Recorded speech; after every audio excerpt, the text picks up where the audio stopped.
just bought GGD drums and it sounds amazing, but out of the box in Reaper, by default, GGD sums everything internally and to a stereo track. And this is fine for jamming and quick writing, but the second you try to mix it, you hit a wall. Because everything is glued together in one track, you're completely stuck when trying to make these drums fit in your mix. You need individual control for the kick, the snare, the room mics to make them all sit right. Let's say you want to brighten up your snare drum, you grab an EQ and you boost the highs, but look what happens.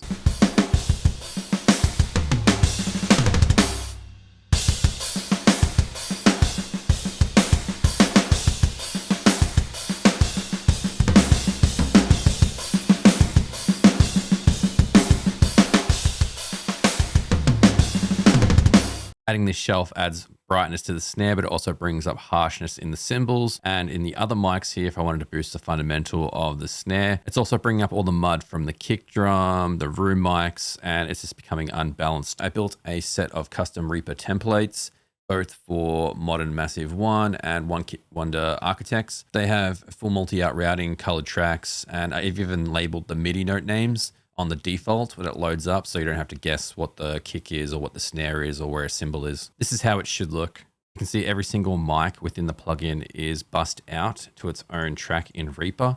We've got the kick sums, the kick sub, we've got all the different room mics for each kicks, of the shells as well for snares. Every single mic that is in these channels here is bussed out into Reaper, and that adds up to about 30 tracks. And one very important thing that people miss all the time is actually routing out the reverb that's built in to GGD. So you can see here, there's a master and a reverb. In Reaper here, I've got an actual reverb channel. So for example, if you go into your snare drum and you want some reverb on your top and bottom mics, and we solo the reverb bus,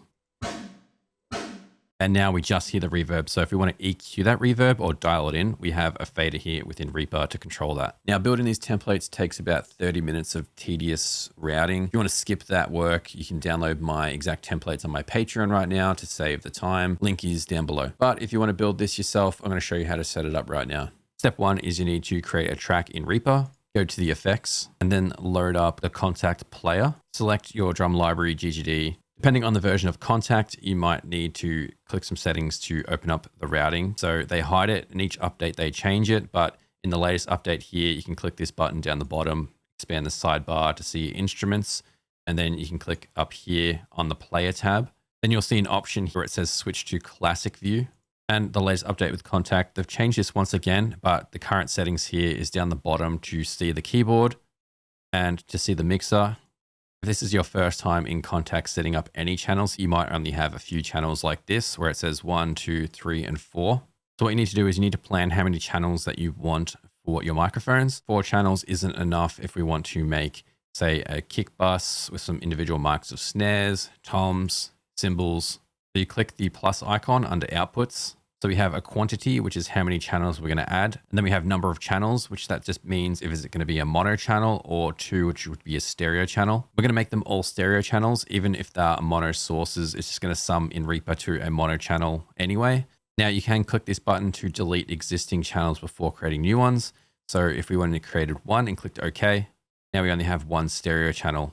Or you can go to this presets and batch configuration and go down to factory and select some presets. So we've got 16 stereos, and you can see here it's already routed all of the individual 1 and 2, 3 and 4, 5 and 6. Otherwise, if you're creating them individually through this channel here where you're adding each one, you'll need to set each one like this. And then you'll need to click this button down the bottom here where it sets the channel. And then you'll need to connect, say, channel 1, channel 2.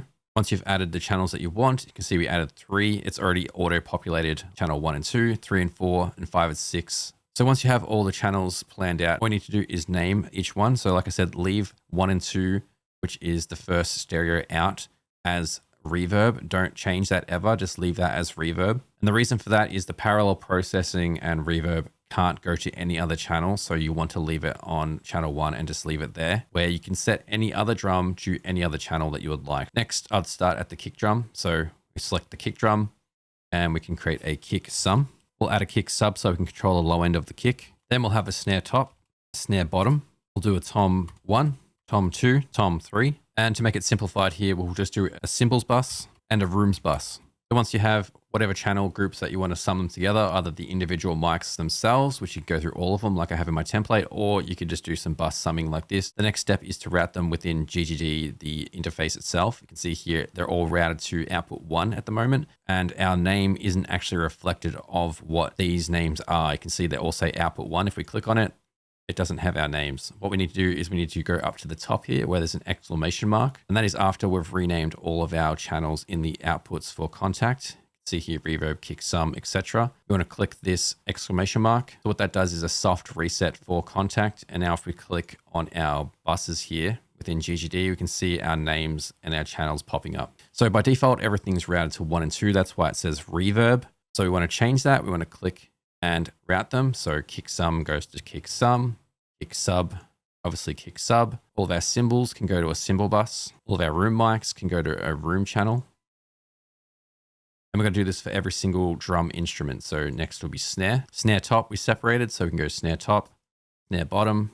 We're grouping the cymbals, so we're going to put the cymbals of the snare mics into that cymbals bus. Same for our snare rooms. They're going to go to the rooms bus. Next is toms, same thing. We want the individual shells, which we've done. So tom 1, tom 2, tom 3. So the tom cymbals and the tom rooms. And for our cymbals, we're going to put them all into the cymbals bus.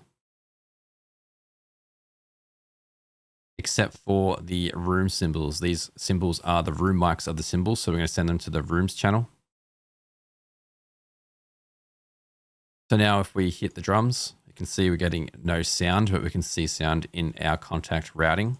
That's because this channel that's set up here is currently only sending the reverb. So I want to rename that to our drum MIDI. To get these tracks into Reaper, there's a couple ways to do it. So the first way is to add a track for each one and actually name them. So kick, and then you can drag the pins to each one. And you can see we're sending 1 and 2 out of 1 and 2. That would be our reverb channel. What we would need to do is we need to go to the channel where it says drum MIDI and click this pin here where it says routing. We'll need to turn off the master send, so we're not sending anything out of the drum MIDI itself. And then we need to go to track channels, and we need to add how many track channels that we want for our mixer here. You can see we're using 19 to 20. So our last channel is 20. So we're going to need to add at least 20 channels. So now if we go back to this reverb channel and we click it, you can see here it says receive from track 1, which is our drum MIDI. And we've got audio 1 and 2 to 1 and 2. So you want to change the first one here where it says 1 and 2.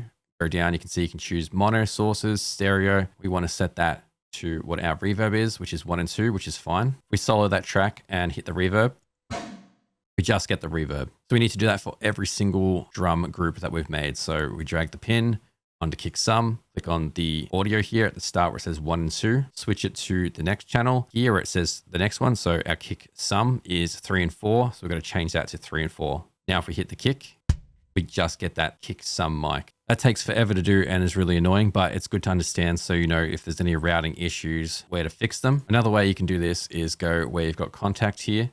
So obviously go through the steps, create all the buses. And once that's done and you've routed it within GGD on each one, click the VST instrument that's in Reaper, right click it, then select this where it says build multi-channel routing for output of selected effects. And then you're going to get this and click yes. And what that has done is it's taken every single channel in Kontakt and it's already auto routed them. As you can see, there's like 45 there. It's built the routing already for us. And if we go to the drum MIDI, we can see all the sends 1920, 1718, the same thing that we just did manually. Then for our MIDI labels, if you hit control, it gets a little pen and you can draw MIDI for however long you want. Once you double click that, you can see there's the piano roll, but we have no idea where the drums are. As you can see, it's just a piano roll. We can click and just drag the note around to find it. To actually get your labels so you can see what you're making and writing, you need to go to the settings and then mapping. You're going to have these both open. What you can see is the octave is actually different from what Kontakt recognizes and Reaper. So C1 is actually equal to C0. If I hover over it, you can see at the top where it says C1, it's actually 24, which is the actual MIDI. There's no MIDI number here in GGD, but other samplers do have MIDI numbers. It's always better to work off the MIDI number. It's more precise. But if we want this to say kick, what we need to do is we need to go to the piano roll at the top and we need to click on this next one where it says named notes. You can see we've got the numbers that we can see, 24. And what we can do is we can double right click and then we can name it. And then you got to go through every single one and name them. And then what you can do is you can right click, then you can save the note CC names to a file. You can save it as a preset and you can clear them. So if I hit clear, right click the top, go to file, load, and then I have all different ones here for different drum kits. So if I go modern and massive, I know exactly where my toms are, my snares, my cymbals, they're all here. So you make your own template and you're happy with it, you can select all the tracks, right click, and then you can actually save them. I've got a bunch of different ones from different chains, like MIDI chains, guitar chains. And if we just draw our MIDI in, double click, you can see on the piano roll, we have our kick, snare, all labeled out. And if we wanted to, we could open up this and we could press E, and we can start writing from Reaper here straight away within the interface. Whether you grab the template or you build it yourself, hopefully this helps you mixes. Check the link below for those templates, and I also have guitar tones, bass tones, drum tones, and other things on there as well if you're interested in that.